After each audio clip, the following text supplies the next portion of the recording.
Níbo lẹ wà? Níbo lẹ ń wò? Níbo lẹ ń wò láti? Yorùbá mi yóò jinlẹ̀. My Yoruba is gonna get sweet. I don't care what.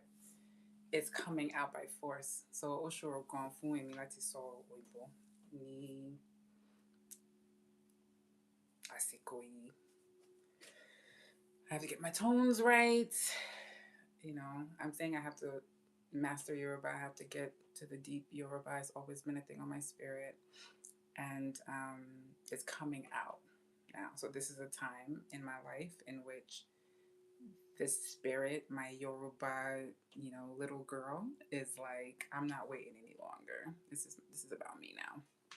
So I'm a Yoruba.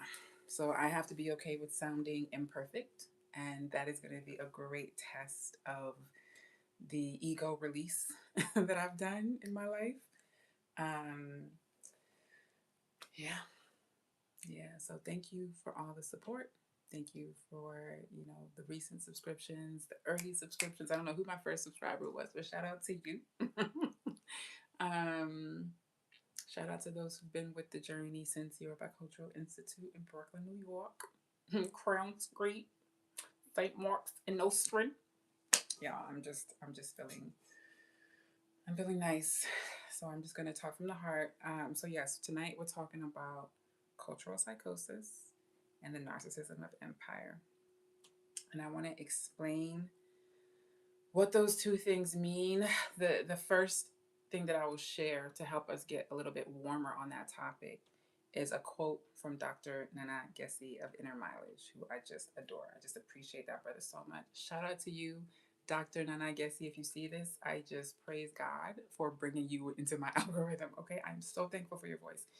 So this brother, he is from Ghana, I think born in Nigeria, raised in Nigeria, but in his childhood, he is spot on when he's talking about the empath's journey. For me, the accuracy is beyond. It is insane. If you have any idea about the empath's journey, if you're curious about the empath's journey, go and watch his content. It may take a while if you're new to this space. It may take a while for it to all make sense to you, but I highly encourage you to understand myself and people like myself and the empaths and the visionaries and the leaders and the healers, the energy workers, the energy healers, to understand the people who cannot go and fake it, who are incapable of pretending, who are incapable of putting on a mask to please a master. If you are curious to learn more about what is wrong with us and who we are, I highly recommend you go and watch Dr. Nana Gessi's content. Inner Mileage is his YouTube channel, and then innermileage.com is his website. So I'm going to share a quote from that brother. He said narcissism is empire in intimacy. I'm going to make sure I get it exactly accurate. And I feel like I need to unpack that. Let me know if you following me when I talk about narcissism is empire at the level of intimacy. Gosh, there's so much to say. So intimacy for me, I'm going to start there because that's what we're really trying to get to. We're trying to get to intimacy, right? Through spiritual militancy. We are activating the version of us who is safe, being loved, being in love, being in community, being in communion all the time. That is the version of you that we are activating. The version of you that receives the healing, that allows the healing to permeate your everything, to permeate your vibration, to move you vibrationally. That is the version of you that we are tapping into, and we're simply elevating your vibration. And one of the most harmful effects of empire, as it has been wielded by the Anglo-Saxon terrorist class, is that it robs you of intimacy. It robs you of emotional safety. It robs you of the idea of what it is to feel human all the time, intentionally. Hi, darlings. I love to see y'all in the chat. Thank you for the greetings. And my kaleo e kabo. Empire robs us of intimacy. It robs you of intimacy. It robs me. It's robbed me of plenty of intimacy. Intimacy is terrifying for colonized people. And so the idea of being that vulnerable and that exposed to the possibility of harm, it is terrifying. And this is something that you are not conscious of all the time. Most people are not walking around thinking like, oh, I gotta avoid harm consciously. But a lot of people are. A lot of people are constantly scanning, like Dr. Gessie says, Dr. Nana Gessie says. A lot of people are constantly scanning, whether on a conscious level or on a subconscious level, trying to assess danger, trying to assess, because you have been fighting. You don't even realize how long your body has been defaulting to fight mode, to survival mode. Dr. Joy Degree, we've talked about her before, post-traumatic slave syndrome. I got to make sure I'm getting it correct. I got to make sure I get her spelling correct, because if you haven't heard of her, post-traumatic slave syndrome. Let's see. Let's see what they give us.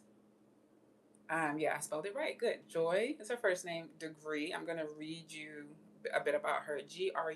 So this is basically her theory is that, and it's scientifically obvious that we inherit the experiences, the emotional memory of our ancestors through our DNA, right? So those who survived violence have that same experience of that violence in their DNA, right? And I would argue, I'm still looking for research on this, but this is the download. I would argue that just as it exists in the DNA in the flesh, it exists in the cosmic blueprint. It exists in, or the cosmic imprint, just maybe what I prefer to say there. The trauma, the history exists in your cosmic field. So whether you're feeling it in your body or experiencing it in the eye, like the ideas, your mind, your heart, your emotions, the violence comes out as fear, as anger, as terror towards each other, especially where we should be experiencing intimacy. The people that we are supposed to be the closest with and the softest with and the kindest with, we give them the most terror because we know that they won't leave. We don't believe that they'll ever leave us, right?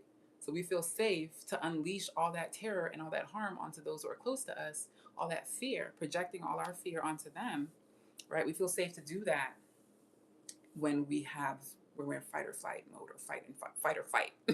Let me read some of your comments. Shout out to Maddie, and then I gotta change your name. I can't even say your name. What can I name you? The Compower? How about you, the Powerful One? Hi, y'all. Shout out to Johnny Bravo. Yeah, like the goal is to be human again, right? These monsters, I don't even like to give them that kind of energy, but the virus has worked so hard to keep you afraid. They need you afraid because when you are giving all your energy to fear, you don't have the energy to give to power and intention and expectation and safety and thus intimacy. They cannot afford for you and your mother to be best friends, for you and your father to be best friends, for you and your sister, your brother, your non-binary sibling. They cannot afford for us to understand each other and have intimacy with each other. And I'm going to lean more into like what intimacy is in a healthy experience, in a healthy environment. What does healed intimacy look like? And I want to hear from you. If you have an imagination of what healed intimacy is like, maybe you've experienced it, maybe you are experiencing it, maybe you are manifesting it. What does healed intimacy look like to you? But for me, the bottom line is safety, emotional safety, energetic safety, cosmic safety. I keep coming back to emotional, intimate, like that deepest part of you feels safe in their presence. There's nothing you need to hide. There's nothing you need to fear. It is the experience of complete trust and rest. And what happens then is your nervous system rests. Your voice, relax. Your shoulders drop. You're going to do some stretches and some breath work. Your shoulders drop, your eyebrows come down. Your tongue rests at the base of your mouth. Just chilling. Because you know you're good. You know you're covered. You know you're taken care of. You know somebody got your back, no matter what. And you experience that as rest, as joy in yourselves, in your DNA, as often as possible. You following me? Type love in the comments if you're following me. That's what I want to see. I want to see love. I want to see affection. I want to see intimacy. I want to see sweetness. I want to see adoration. Who do you adore and what do you adore and what makes you feel liberated? What experiences, what images, what sounds, what activates that liberated vibration in you? This is what the empire don't want you to know. This is why we say narcissism is empire at the level of intimacy. Let me get his exact quote because I want to make sure I get his words. I had to play it back a couple times when I copied it down because I was really, really touched by that because it was clear from his messaging, his language, that he was moving in that direction. Because again, if you've paid attention to my work, then you know that I am always working at the level of the micro and the macro at the same time. I'm looking at the exchanges between the intimate inner person, the inner identity, the heartfelt identity, and the structural identity, the structure. What is the structure doing and how is it impacting the individual's heart? Because your heart, they say your heart is your first brain, your biggest brain. Shout out to the oracle who taught me about that. We are radiating, and then Aaron, I gotta remember Aaron's last name, but yes, Aaron, our cosmic channeler. These are people who talk about how the heart radiates energy, right? Each of us is a walking computer. Whether you're intentionally doing it or not, you are radiating an energy, you are radiating an intention, you are radiating an emotional state. You are radiating something out in the world. Whatever is in your heart, whatever you are feeling, you are radiating it. So it's not even a question of whether you're using your power or not. You're using your power. The question is, how are you using your power? Are you using your power to manifest fear? More of the fear, repeat more of the fear that has been programmed into you by the empire? Who took your language away? Who took your intimacy away? Who took your community away? Are you projecting that out into the field? Or are you setting an intention? I'm going to read you something that Spirit wanted me to read you today. Yeah, so this is the exact quote from Dr. Danagesi. Narcissistic abuse is empire inside intimacy. I like how he used that inside. All right, let's get the notebook. I'm going to roll back to, it's been a little while I wrote this, but I've been drawing a lot, which is really, really nice for me. Can I show y'all some? I don't know. Spirit wants me to show you. I've been drawing a little bit. You don't get a little peek of some of the stuff that's coming out of my system as I just unleash the energy onto the page. Okay, so yes, here we are. We found it. We found it. Okay, this is.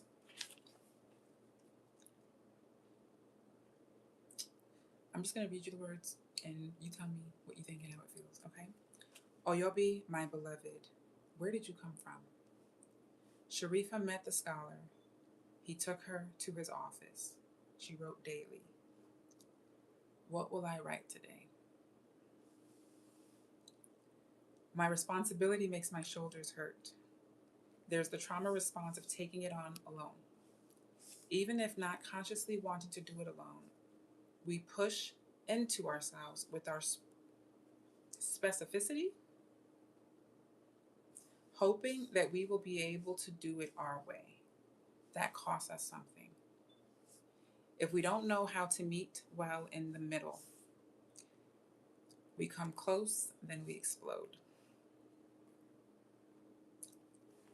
I'm thinking about my level of isolation, the desire for the convent, the need for a community of women who pray, who download, who are uniquely gifted with the ability to speak things into being more effortlessly than most.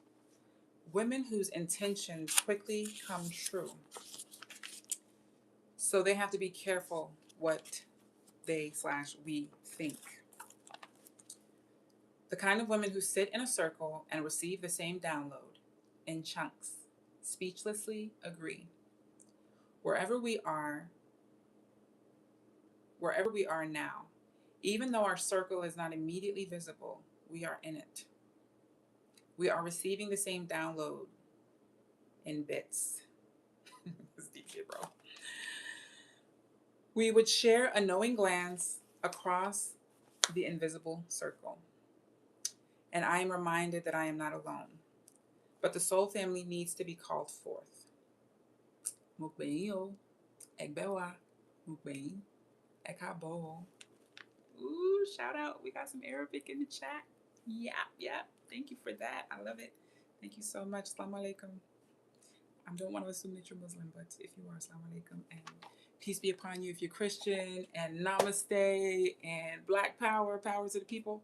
All the greetings. I love y'all. Okay, let's keep reading, and then we're gonna get more into narcissism and empire and cultural psychosis. All right.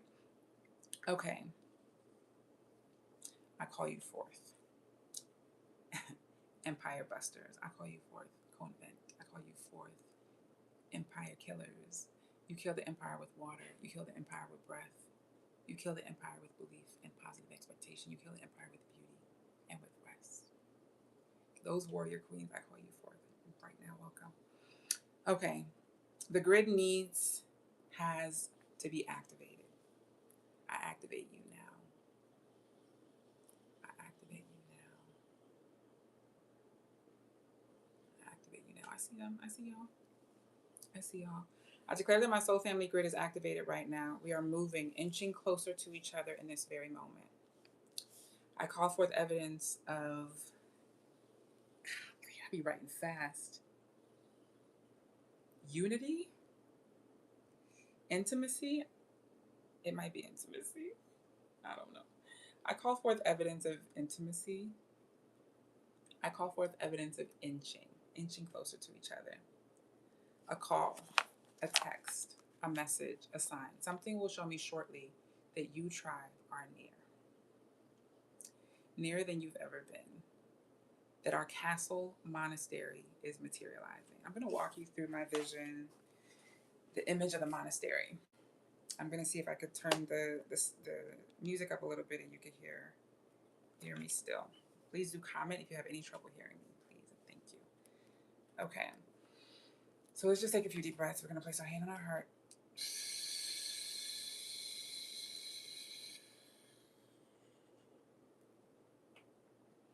We're going to stretch. We're going to loosen up. We're going to drop our shoulders. We're going to roll our neck.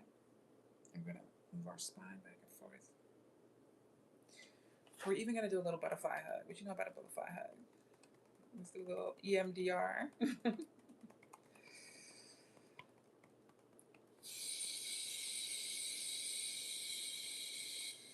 So sit straight or lay down. Just be really comfortable. Whatever will allow you to just feel comfortable, feel that rest.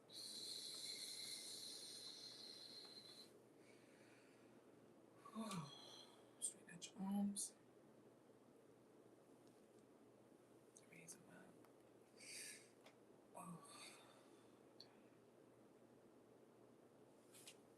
Or your neck. You can place the palms of your hands on your hips, on your sides of your stomach, your waist. Whatever's easiest for you. And we're just going to let the elbows drop a little bit with your hands on your waist. Got that?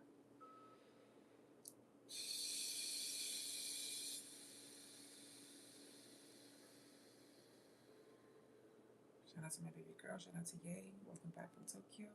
Shout out to the tribe, the family, the community that made Tokyo possible, that contributed to her college fund, her travel fund, her future fund. If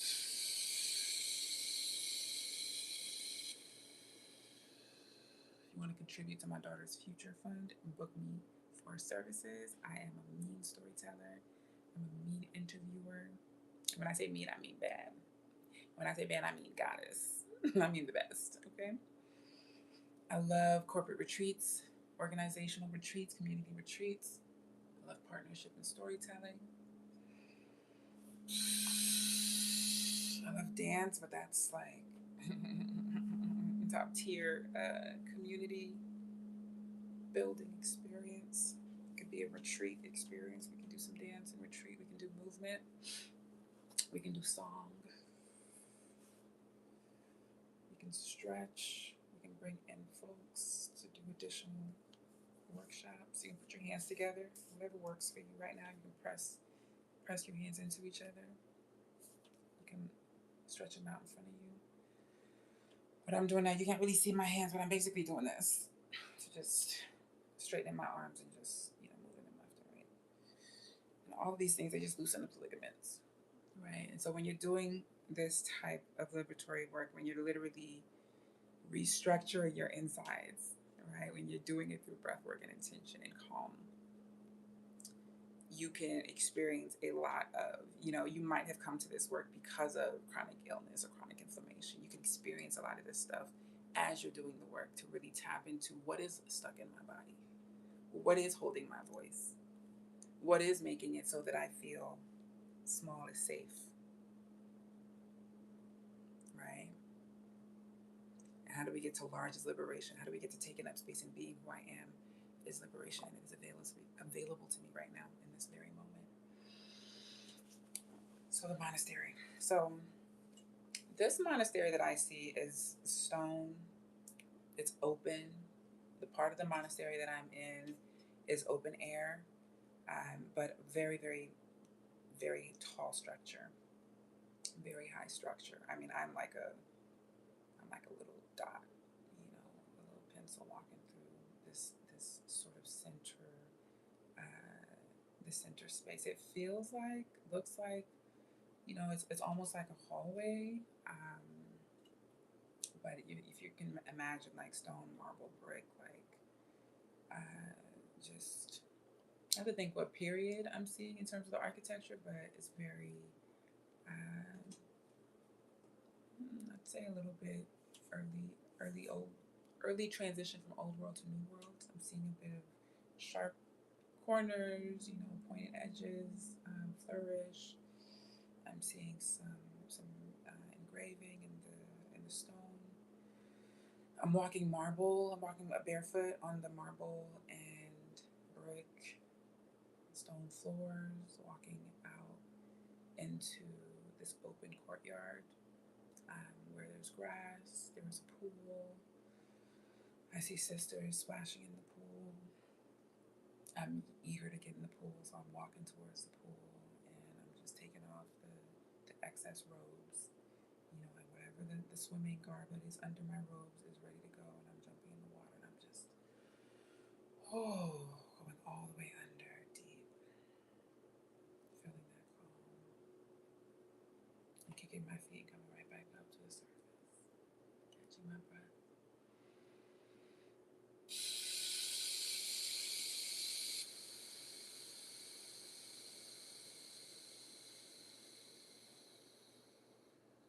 Keep breathing with me.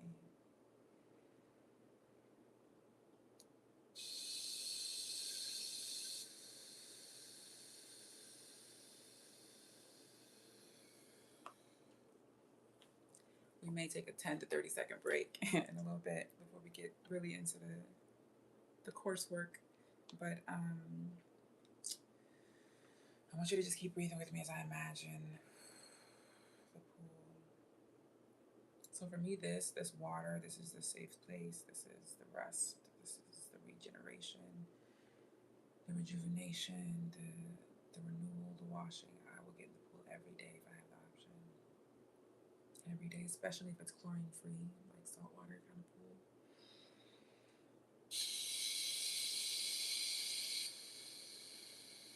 So there's giggling, there's splashing of water, and then looks like there's another pool a little bit further where people can really do laps. And this is more of like a little community, connect, wash, renew pool. And so these are sisters in the convent / community. These are sisters at different points in their spiritual awakening, in their spiritual liberation journey, liberation from within journey, right? Welcome, welcome, welcome to the live. It's great to have you here. I'm so appreciative of you. I'm glad. I'm glad this is relaxing for you. Just keep breathing. So yeah, so we're playing in the water. And I'm going to come back to another scene of the community that is what this writing was leading towards. So we're going to get there now. Just give me a couple moments.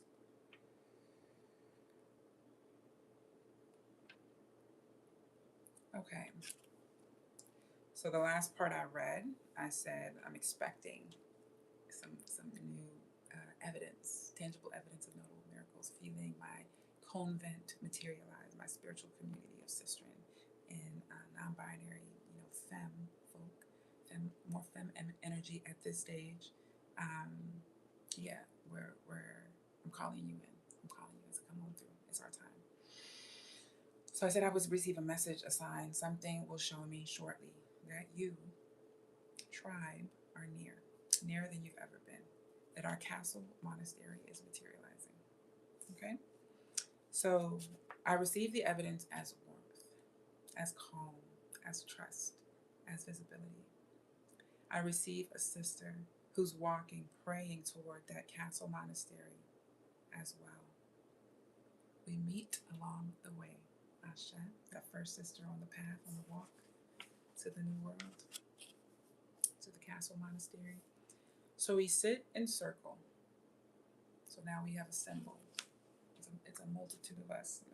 Not multitude, but it's a number of us. We're a group. It's enough of us to form a sizable circle. We sit in circle, receive the collective download. It is a reminder of our purpose, our calling, our responsibility.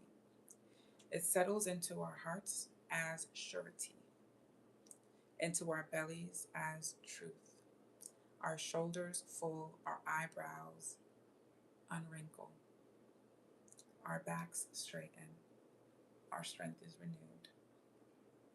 Our crowns illuminate, become open, receive.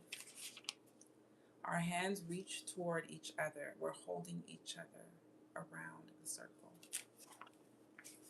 Energy radiates upward from our held hands. Our backs are buttressed by new light. Our crowns radiating, receive. Our solar plexus, or plexi, how do you multiply it? Our solar plexi radiate through our bellies as the collective vision comes in through our crowns. Our bellies receive and incubate it.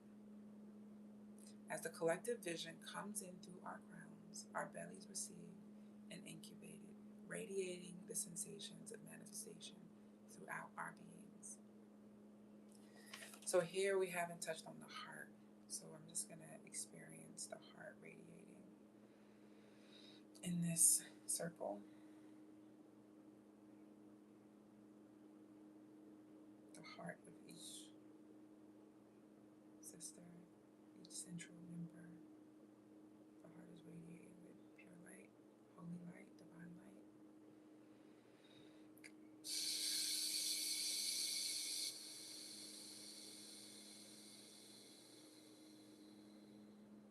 Shout out to Dr. Reynaldo Anderson. It's been very much a major encouragement on my journey here, especially into the spiritual futurity, like sacred futurity.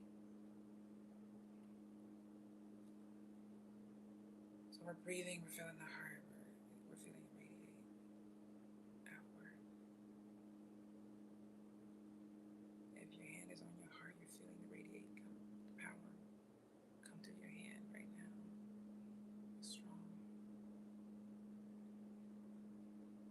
You're resting, your shoulders are down.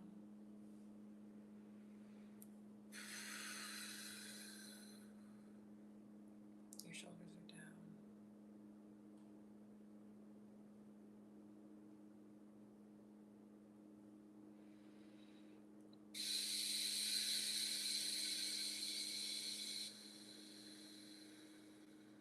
Our hearts are radiating together right now, pulsating.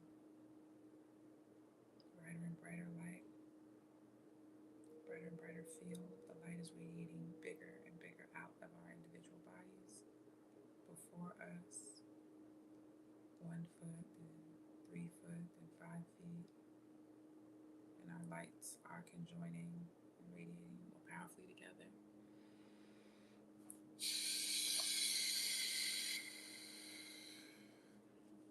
All right. So I'm going to read the last line again, and then we're going to take the next step. As the collective vision comes in through our crowns, our hearts, our bellies, we receive and incubate this collective vision, radiating the sensations of manifestation throughout our beings. All are transported into our ultimate reality. All are transported into our ultimate reality. Children playing, laughing, splashing water on each other from aquifers, faucets, fountains, hydrants. Elders looking on, sitting back, they chuckle to themselves. Mothers plaiting daughters' hair. Fathers cutting coconuts and cashews from trees. Lightning transport brings fish from the coast, and gold and fresh fermented herbs, medicine. Let's get to the consonant, y'all. We join the children, feeling the water and sun on our skin. Then laughter, our medicine, our nourishment, our salve, our music. We bow before the elders, take their hands in ours. We say thank you. We feel their loving hands on our wet faces, their kisses on our foreheads. Of you, we are proud. For you, we are grateful. Well done, our children, the elders say. We burst into stars, sprinkling the light of our intention through timelines and locations, erasing every memory of oppression, replacing it with glee. Ashe? Ashe? How you like that? Okay, we got to get into the actual material, and then we're going to wrap up. All right, so I mentioned Dr. Joy DeGruy. She is the scholar most closely associated with the concept of post-traumatic slave syndrome. I did get it right. Her work is highly relevant to this conversation on Fanon, Martin Barreau. She argues that large-scale historical oppression can shape patterns and patterns of behavior and belief across generations. So Dr. Joy DeGruy, post-traumatic slave syndrome. She, in the context, in the sort of intellectual cosmology of Frantz Fanon, Martin Barreau, W.E.B. Du Bois, the Black Psychology, the Black Mind, Black Liberation from Within, Joy DeGruy argues that large-scale historical oppression can shape patterns of behavior and belief across generations. Where this work focuses on colonial Nigeria and empire, DeGruy focuses primarily on the enduring effects of slavery in the United States and the African diaspora. Her definition in her book, Post-Traumatic Slave Syndrome, America's Legacy of Enduring Injury and Healing, first published in 2005, she defines post-traumatic slave syndrome as a condition that exists as a consequence of multi-generational oppression of Africans and their descendants, resulting from centuries of chattel slavery. It is a theory that explains the etiology, if I'm pronouncing it right, of many of the adaptive survival behaviors in African American communities throughout the United States. So there's so much more to go into. Oh my goodness, so much medicine just in that little bit of work that she did. And I shouldn't say it's a lot of work, but I know that there's much more to learn from her.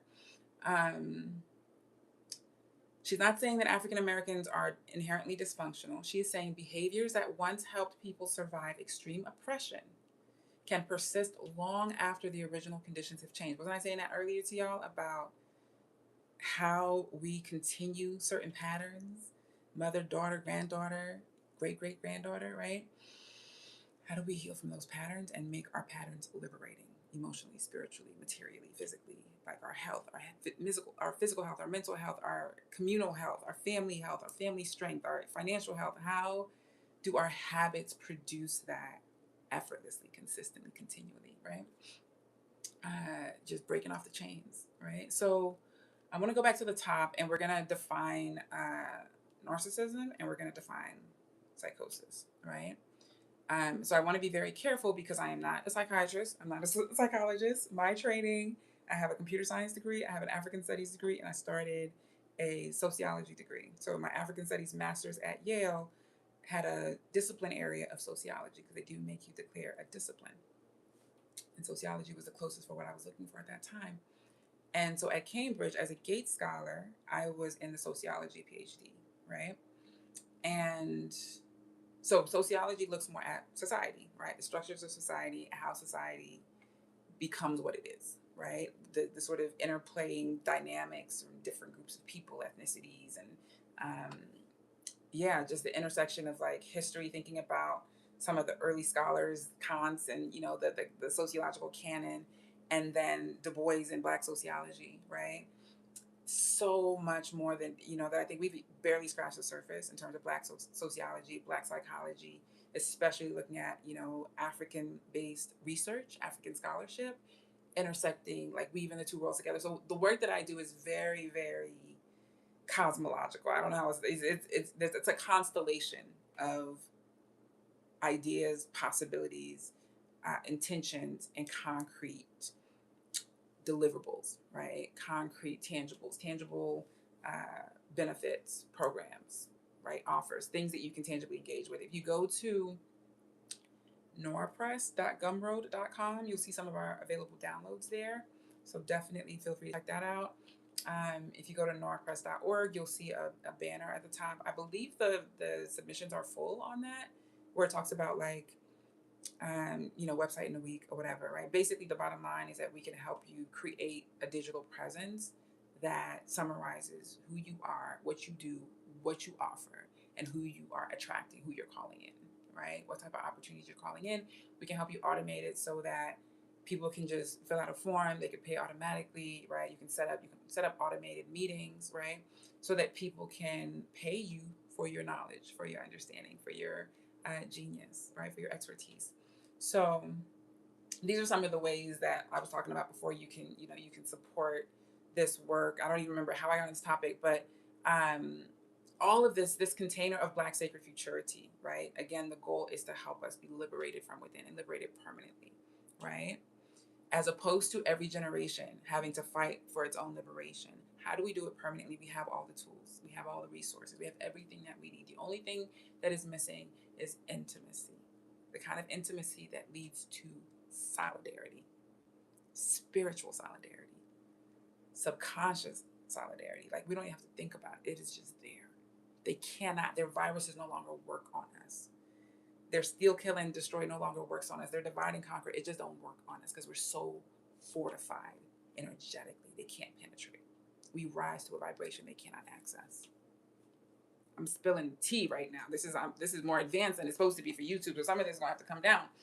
Okay, so empire is narcissistic. So y'all, if y'all been on the internet, then you've been watching any of this red pill, Black relationships, feminism, matriarchy stuff, then you've probably heard about narcissistic abuse. You've probably heard about narcissists over and over and over again, right? And you've seen people diagnosing everybody with narcissism constantly, left and right and center, right? Dr. Nana Gessi does a great job of really breaking down the traits of a narcissist. And I'm going to just give you some of the official definitions, right? Some of the terms that help us to understand what an actual narcissist is. So, a narcissistic individual often demands admiration, invalidates others' experiences, rewrites reality. Whew, that's a big one. Makes others doubt themselves. So, narcissism is something that, like he says, like Nana Gessi says, it shows up. It's a spectrum, right? It shows up at different levels, and so you will encounter people who are like what they call covert, like malignant narcissists who are just all out evil. They don't even hide it. And then you will have those who just have some narcissistic traits here and there in some of their behaviors, right? And so as I listen to him, recollections come up about how certain people in my life have played that role of the narcissist, right? It wasn't always like, oh, I'm in a relationship with an abusive, narcissistic person. Like, there have been people who have done things that I considered abusive, and those relationships have been adjusted accordingly, right? But I think, again, talking about post traumatic slave syndrome, post traumatic colonized, colonization syndrome, like, as a colonized person, you are still overcoming a lot of harm in your DNA, in your subconscious, in your body. There's a lot of things that are embedded in your body that you may or may not be conscious of, right? And so when we talk about movement, when we talk about dance, we talk about song, these are some of the really concrete and easier things that help you move some of that energy out of your body.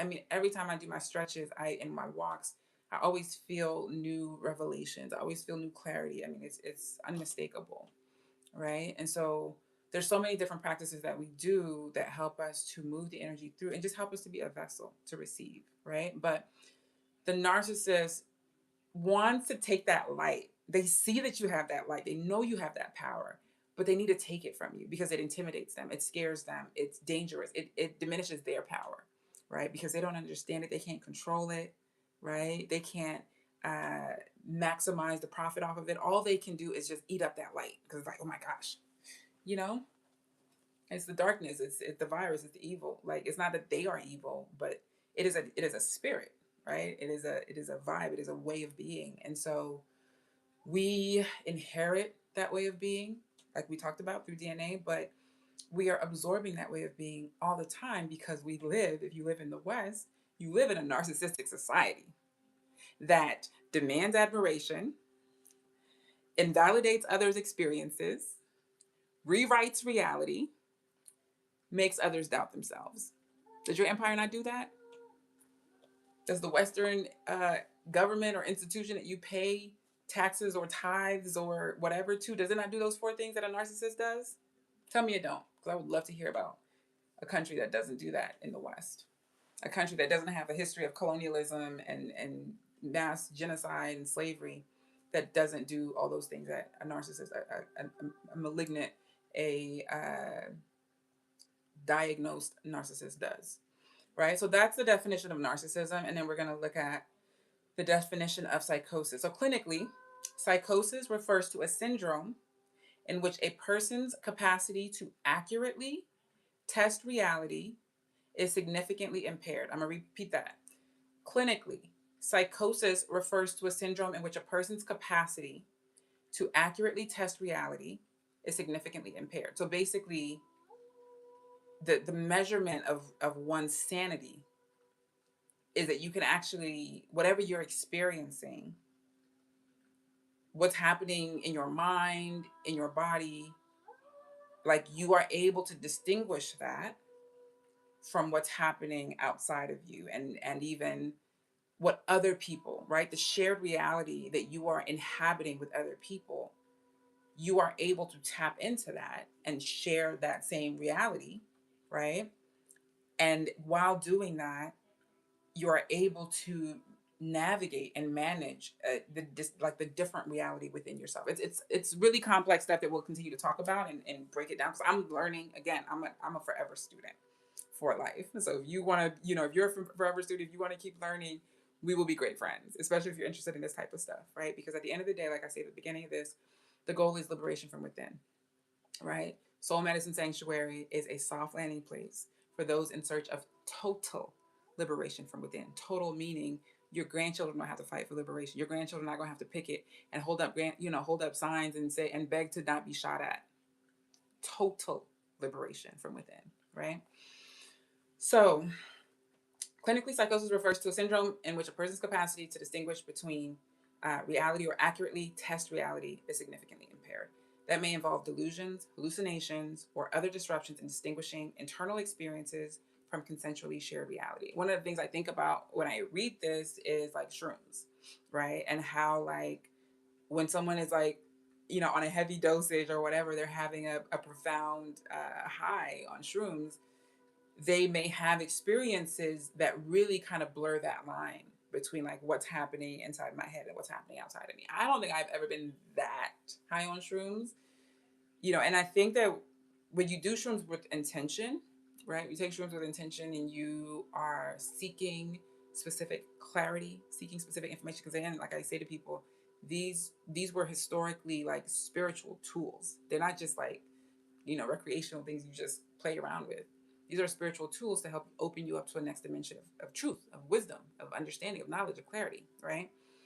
But yes, if you are on a really heavy dose, you might confuse, what's happening inside with your reality with other people's reality, right? It might be confused. And so if someone is in that state constantly, like we see people, shouting out their random thoughts in the streets of New York and Vegas and wherever, right? This idea that this person is having a whole conversation with themselves, and whatever's happening outside of them is irrelevant to them because they're just, so I don't want to talk more on it without more like direct language, like, because I need to distinguish. I'm laying this foundation to help us understand, like, these are clinical terms, and I'm not trying to, pretend I'm using them clinically, but what we are diagnosing, what needs clinical level analysis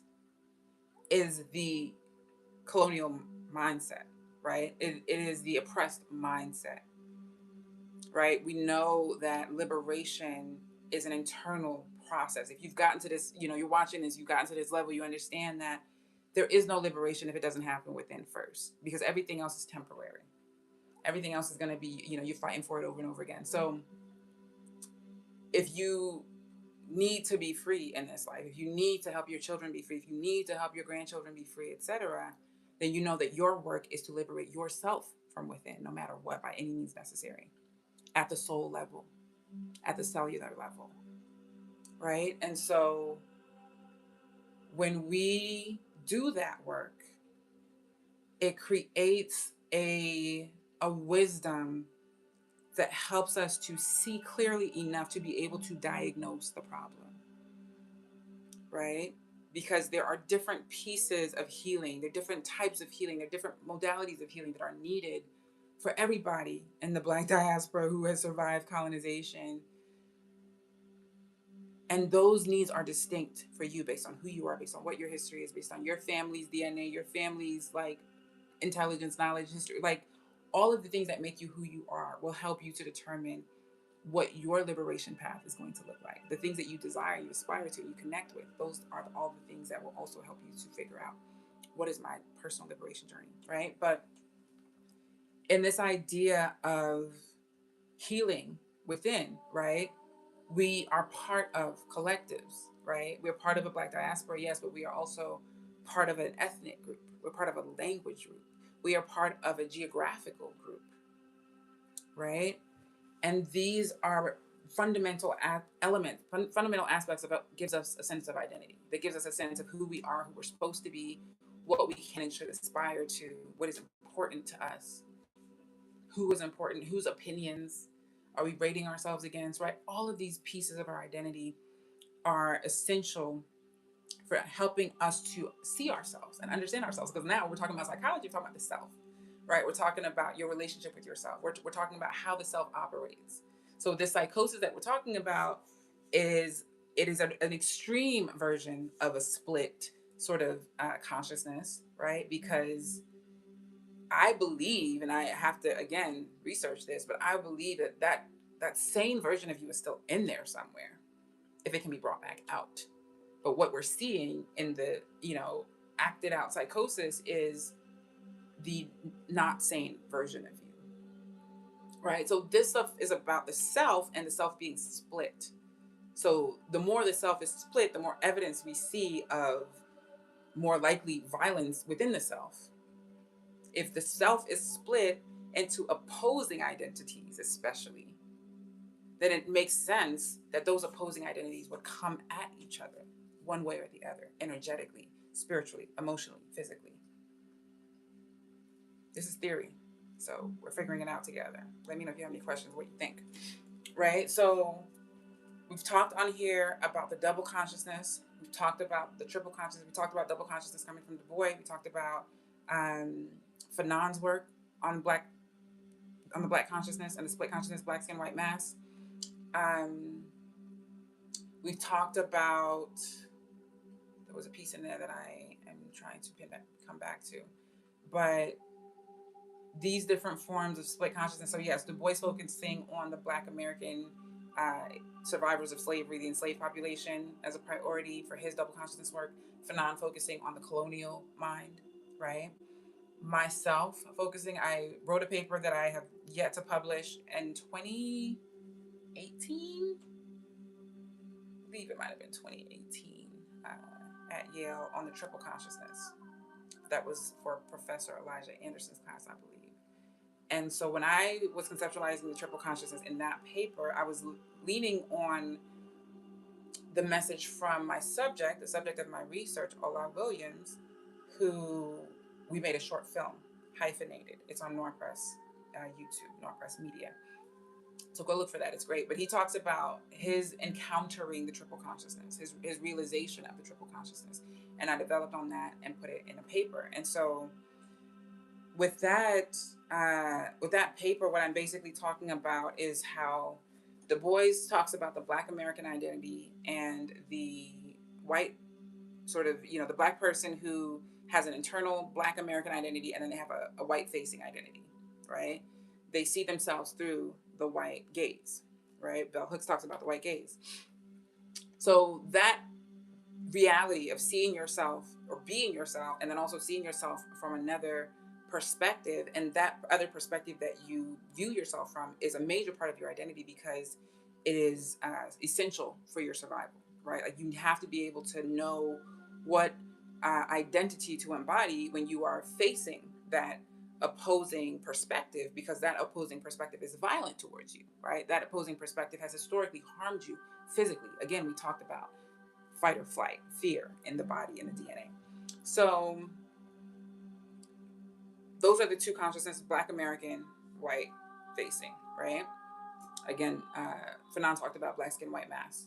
Very similar language, very similar idea, but in the colonial context, you are yourself, and then you have the version of yourself that you are, projecting for white people, for the colonizer.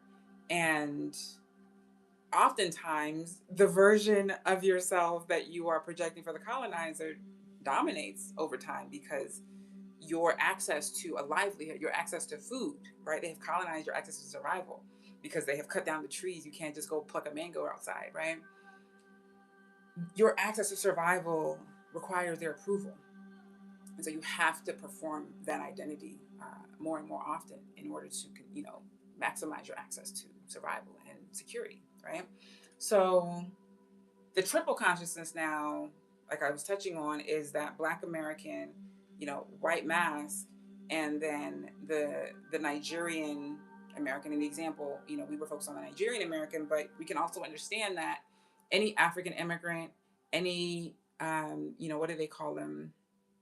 Third culture kid, right? Anybody who has moved into a culture in which the dominant identity is not their own, right? And especially if they have sub identities, right? There are a variety of other identities for them to pay attention to. Anybody in that sort of environment, especially who's coming with minimal knowledge of the culture, is navigating multiple identities. I smell like something burning. Hold on. Is my candle going out? I'm gonna be right back. I'm so sorry. Just gotta make sure everything's copacetic. Nothing's burning, right? Okay. Thank y'all for the patience. But yeah, so you come into a culture, you have to pay attention to how people see you. Oftentimes that correlates with your safety, right? You have to know how to code switch or whatever to navigate the dominant culture so that you can minimize discrimination, you can minimize harm towards yourself, right? You can maximize your opportunities for economic advancement, etc. So that's a triple consciousness. And so I'm looking to see, is this on my list, who might be talking about the sort of like infinite split, or because I recognize that the more cultures you interface with, that you have to then navigate successfully for economic opportunity, for security, for romantic access, etc. The more of those that you're interacting with, the more sort of masks you might have to put on, right? So I've gone really deep in that, but I want to make sure to close the loop on cultural psychosis and um, the narcissism of empire, right? So I've kind of touched on these in depth, but I want to kind of close the loop, bring it back to that Nigerian cultural psychosis that we talked about last week, right? So last week I was on the beach and I was just telling y'all about the download, and it was just really about like the idea that there is a collective experience, a collective reality that Nigerians call Nigerian culture. Right? There's a collective set of rules and expectations and just um, dynamics that are negotiated that allow you to remain a member of the Nigerian club, the Nigerian identity club, the Nigerian culture, right?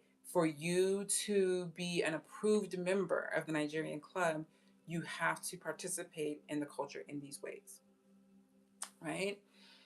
Now, obviously, as with everything, there is a spectrum, as with most things, right? There is a spectrum. There are things that are core to being Nigerian that if you are not engaged in these ways, then you could very easily slip into an identity where nobody sees you as Nigerian. You don't see yourself as Nigerian.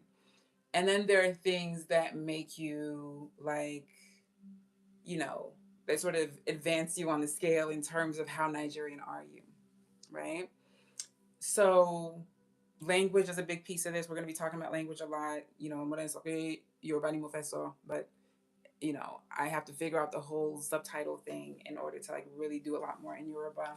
And I want Yoruba language partners. So if you're practicing Yoruba, you're learning Yoruba, please join Portal X community, join the Yoruba Besties group, or DM me, whatever, and just let me know like you want to be talking in Yoruba. I'm going to be publishing my Yoruba diaries ASAP. It's been some accumulation, but I promised that I would release some of that on my Substack. So if you're not on my Substack yet, go to soulmedicine.substack.com. But yes, so we were just talking about the collective idea of what Nigerian culture is. And obviously, if I asked you, put in the comments what you think Nigerian culture is. I'll wait, right? But the most like visible thing that comes to mind once I say that is the Yoruba woman in the gele at the wedding, right? God, Ojude Festival in Ijebu-Ode. I hope I'm saying it right. Um, the weddings, the show of fashion, the show of like unity, right? Of uniformity in a sense, right? The big thing about the weddings is people are wearing the right colors, right? These are very like fundamental aspects of how Nigerians are known, what is known as Nigerian culture popularly, right? Obviously education, that we take marriage seriously, we take family seriously, we take education seriously, right? We have the maximum number of degrees you could ever have in any race of people. We are enterprising, right? Because again, we're talking about Nigerian culture. Nigeria is not an ethnicity, right? Nigeria is a corporation that was amalgamated, that was created by the Royal India Company, the British government, right? The Obas and the different leaders that had a role to play in the creation of the nation state of Nigeria. So if we're to talk about being Nigerian, we're talking about 500 different languages. So it's not like there's one Nigerian language. Of course, Pidgin is like, one of the lingua francas that people can speak across the country. So that would be the closest we have to a national language. And then, yes, depending on how much access you have to Western education, you will speak English as well. You may speak Arabic. If you're Muslim and you go to an Arabic school, and or you may speak Hebrew. There's a good population of Jews of original Hebrew Israelites, Jewish people in Nigeria. A lot of different languages, but across the major language groups, obviously, we have Yoruba, we have Igbo, we have Hausa, we have uh, Fulani, we have. I hope I'm not sounding crazy because I'm pretty sure Fulani they have that. A lot of these groups will speak multiple languages, right? But Fulani are distinct from the Hausa, but they're very close. They tend to kind of intermarry and be, co-located often, right? Or at least neighbors. Ijala is coming to mind. We have Urobo. We have Itakiri. We have, oof. how many Nigerian languages can I name? We have Calabar. Um, Even within Yoruba land, we have multiple, like I was saying to my daughter yesterday, dialects, but I don't even like to call them dialects. So my dad speaks Ijebu-Ode, which is almost like its own distinct language, right? So Nigerian culture has to do with how we operate and how we are perceived basically across the many different ethnicities and nations and community um, codes across that country, that corporation of Nigeria. But now, when you talk about Yoruba culture, when you talk about Igbo culture, when you talk about Hausa culture, when you talk about, the Delta, we're talking about very distinct, even though like connected, uh, ethnic practices, right? Ethnic codes, ethnic systems, cultural systems. And so that is a big part of what I'm saying is the cultural psychosis. That's the kind of the foundation of it, because we're starting from a cultural identity that itself was created by people who sought to exploit the land and the human beings on that land, right? And so the idea of, yes, they did some good things. We're not going to act like there's not, at least some of us have survived. Right? As many of us have been harmed.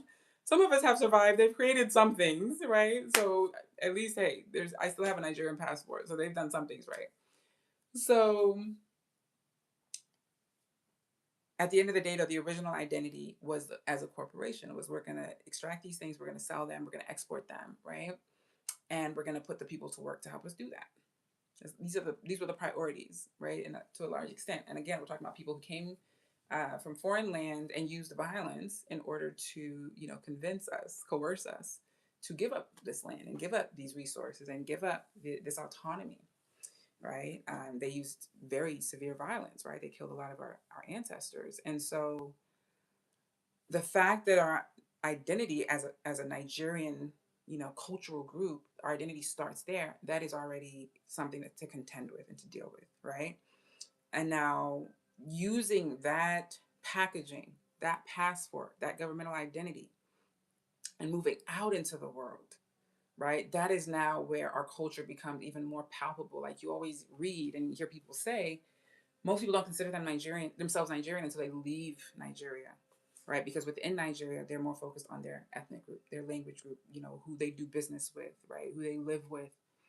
In a city of 20 million people, like who got time, in a land of some, I think we're supposedly moving towards 300 million, like 280 million people, according to the same corporation that we're talking about.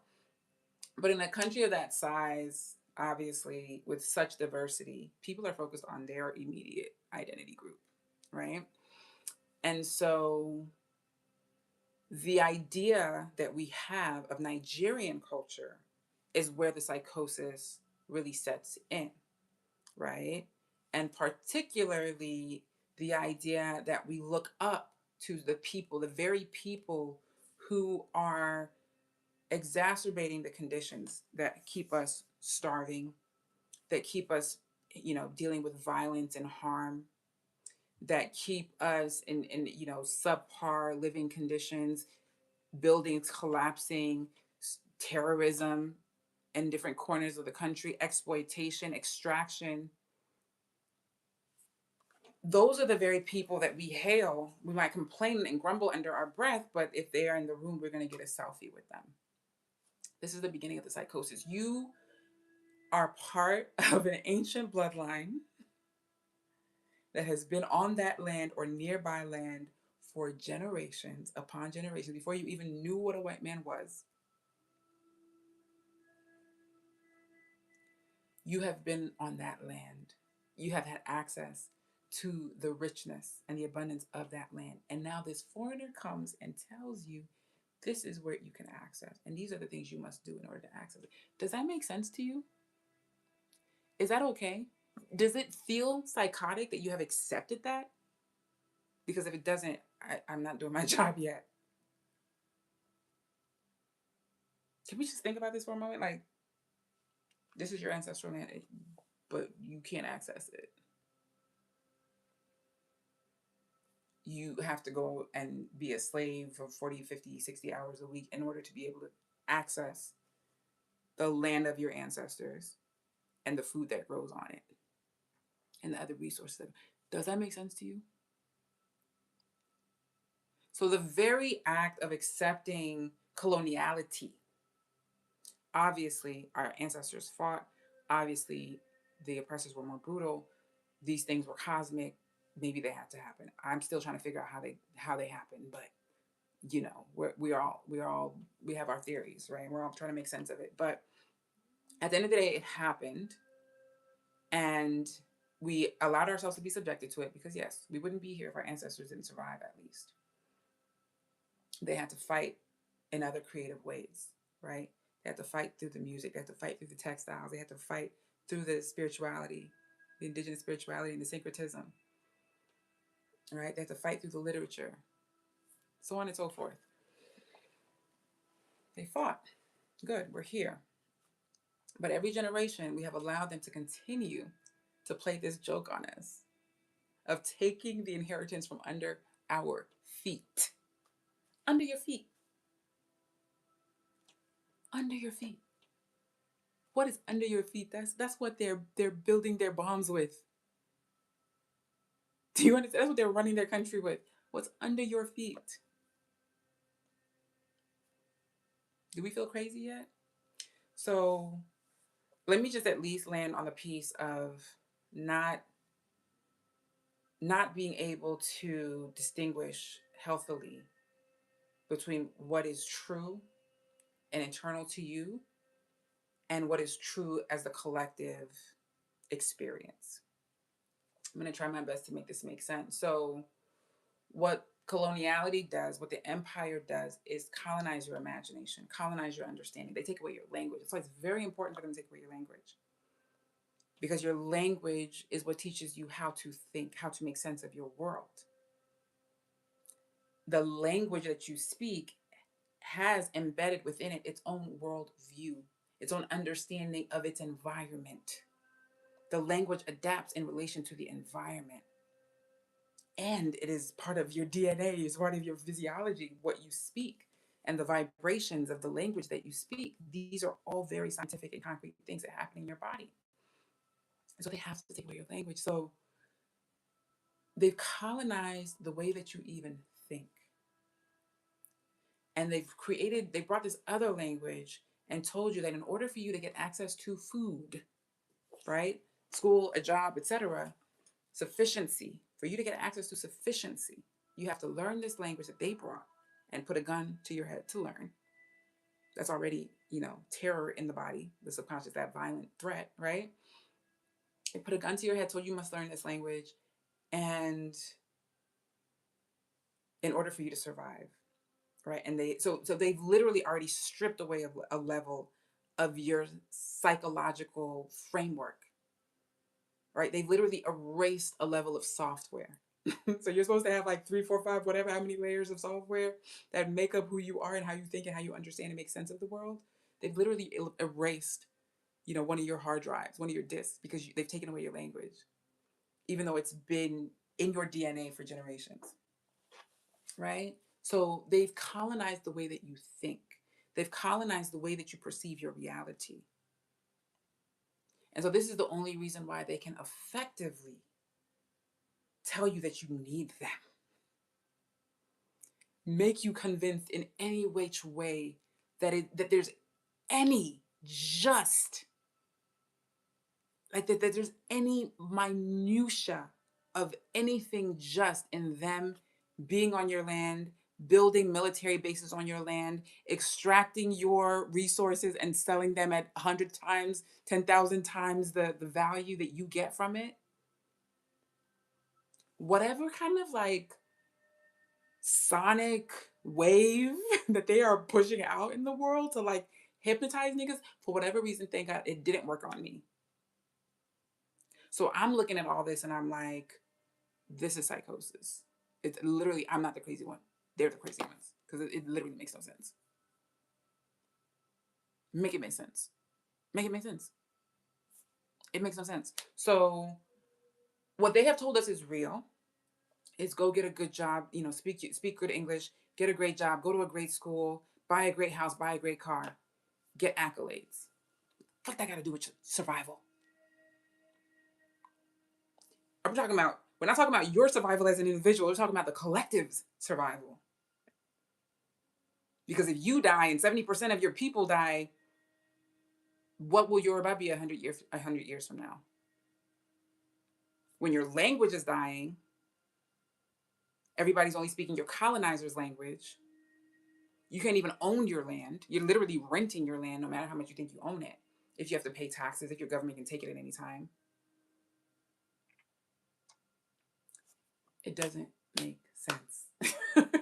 So that is the reality that they've given us to aspire to. That's what they put in the films, the music, blah, blah, blah. I'm so glad so many people are waking up. So it's wonderful, right? So I'm just doing my little piece, my little part to just share the understanding and the vision and the understanding that the Spirit has given to me. But this same empire that is narcissistic, I'm going to give you the definition of imperial narcissism that we came up with. Imperial narcissism is the tendency of an imperial system to treat itself as the universal standard of truth. Let's say that again. Imperial narcissism is the tendency of an imperial system to treat itself as the universal standard of truth. Civilization, intelligence, beauty, morality, and progress, while it demands that others seek legitimacy through its approval. We're going to read that maybe a couple more times. Imperial narcissism is the tendency of an imperial system to treat itself as the universal standard of truth. Civilization, intelligence, beauty, morality, and progress, while demanding that others seek legitimacy through its approval. But when the blinds fall off and we realize that we don't need their approval, they need us. When we realize that and we refuse to be their puppets, their toys, their whatever, the whole game crashes. And again, we're elevating to a level where they literally cannot access us. I think I know what I was smelling before. Okay, so we're going to do a little bit of breath work and then we're going to go because I have very well overspent my time. Give me a second. Just get comfortable. Sit, lay, whatever it's going to take for you to be totally comfortable. Lord have mercy. Okay, I got to do something about this.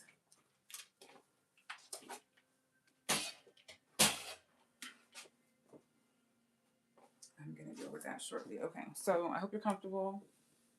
Laying, sitting, whatever. Hand on your heart. Let's take a few deep breaths.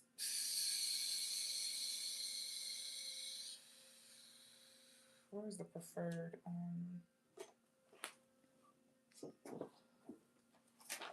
I gotta change the music to my preferred song.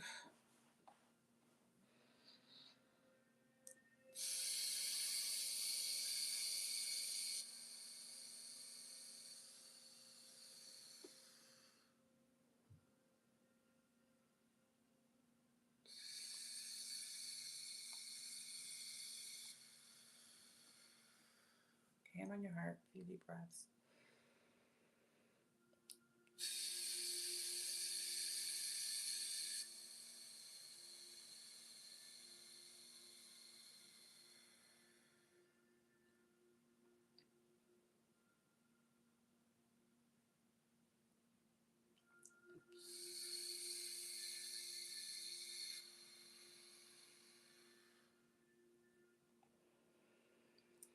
Oh, okay, we're just gonna activate this sense of alignment.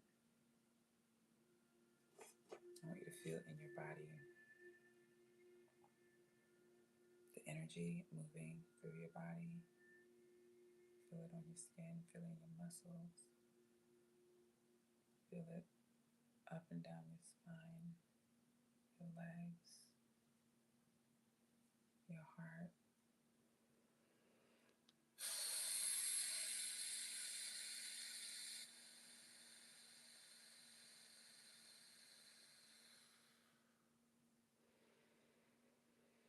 Deep inhales, fill up your chest every time you deep inhale.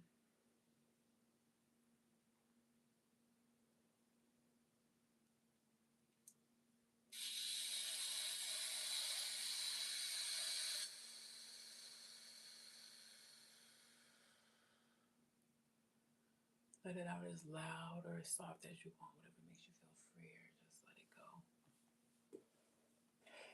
Loosen up your shoulders.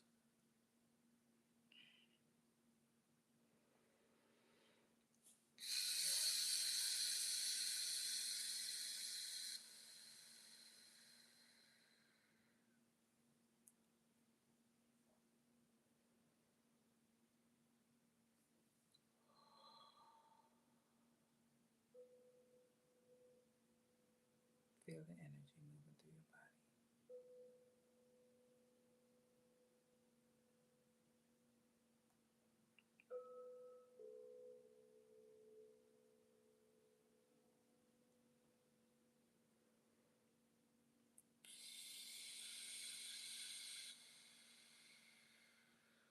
Feel it at the base of your spine.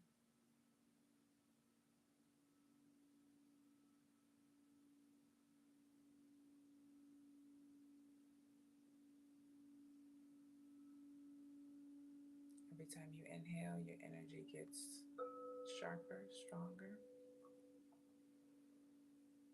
Every time you inhale, you're taking in more energy from the divine. When you exhale, you're letting out everything that's not of God.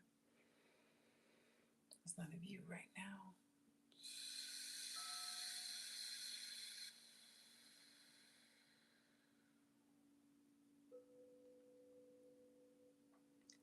You're just going to feel the sensations.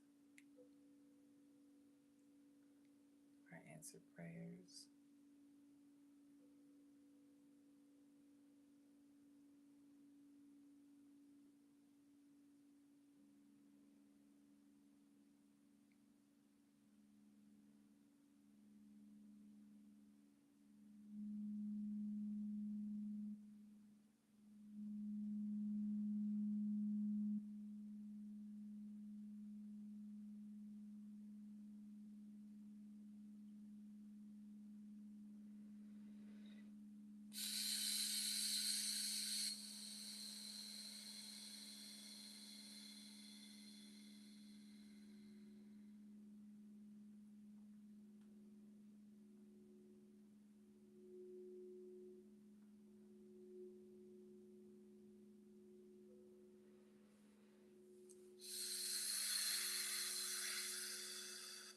How did that go for you, beloved? Did you tap into the experience of your desired answered prayer? Did you experience what it feels like on your hands, on your feet?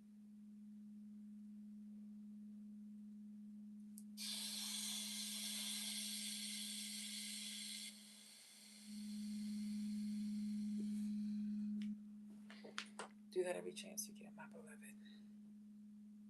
I cover you in the blessings of the divine, the Most High, the creator of the universe, Mother, Father, healthy heaven, divine infinity. Our Father who art in heaven, hallowed be thy name. Thy kingdom come, thy will be done on earth as it is in heaven. Give us this day our daily bread. Forgive us our trespasses as we forgive those who trespass against us. Lead us not into temptation, deliver us from evil. For thine is the kingdom and the glory and the power forever and ever. Hashem. I welcome the ancestors. I welcome my mothers, my grandmothers, my eternal mothers of all sides that made me. Thank you. Thank you for making me. Thank you for giving me what I needed to come here. Thank you to my cosmic family. Thank you to those who sent me here, who see me, who understand me, who wrote my code. I welcome you.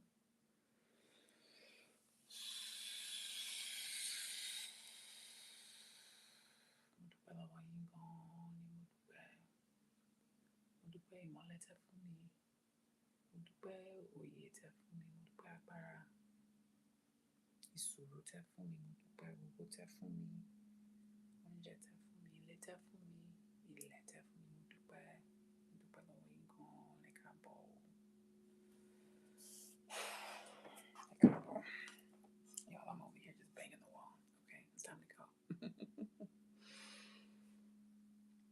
Creator, Most High, Divine Infinity, Owner of the Universe, Infinite Artist, Lover of my soul, Best Friend to my spirit, I praise you for your magnificent beauty. I praise you for your mercy over my life. I praise you because I want the oxygen lottery today. Thank you for this breath in my lungs, this fire for goodness, this force for change. Thank you for the 1 million plus of my prayers that you answered. I honor you and I ask that you show me the way this moment to ease and to prepare blessings for me. I receive supernatural benefits from infinite sources. I receive surprise blessings from infinite sources. I receive tangible evidence of notable miracles fueling my success today. I turn my blessings into blessings for my community. I thank you that all the elements work in my favor. Every breath in the universe contributes to my divine evolution and upliftment. I thank you because this moment and every moment I have cause to celebrate. Your riches are infinite. Within me, your riches are infinite. All around me, your riches are infinite. With you, owner of all hearts, all minds, all breath, all power, all glory and honor belong only to you. All silver and gold belong only to you. All platinum and diamonds belong only to you. All land belongs to you, for you're the one true currency. I inherit your kingdom with gratitude. You selected me worthy to be a conduit of your riches. For all whom I encounter, as your infinite benefits flow into me, overflowing in my life, I share my love, my heart, my joy, my peace, my abundance with all whom I encounter, for all my needs are met. All my needs are met. All my needs are met, and my desires spontaneously fulfill. Yeshua's mighty name, in the name of the Most High, the ancestors, the beloved, the beneficent power of love. We thank you. We accept you. We welcome you. We receive all the blessings that you come with right now. Yeshua's mighty name, in the name of all the most beloveds. We pray. Asha. Asha. Can I get Asha? All right, love y'all. Thanks for watching. Peace. See you soon. Soul medicine.